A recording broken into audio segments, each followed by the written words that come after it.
আসসালামু আলাইকুম। আমি তাসলিমা মিরন, বগুড়া থেকে আপনাদের সাথে।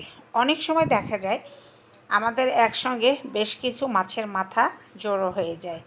তো বড় মাছের মাথা হলে আলোঘাটি আমরা করি, কিন্তু মিডিয়াম মাছের মাথা অনেক সময় অনেক হয়ে থাকে। তখন কিন্তু এইভাবে একটা মাছের মাখো মাখো মাথার ঝোল করলে কিন্তু খেতে খুব ভালো লাগে।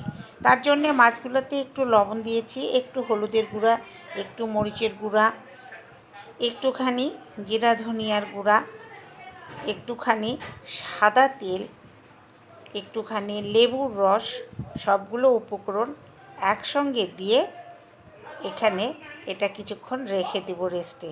তার সাথে একটুখানি আদা রসুনের বাটা দিলাম আর একটুখানি পেঁয়াজের রস দিলাম।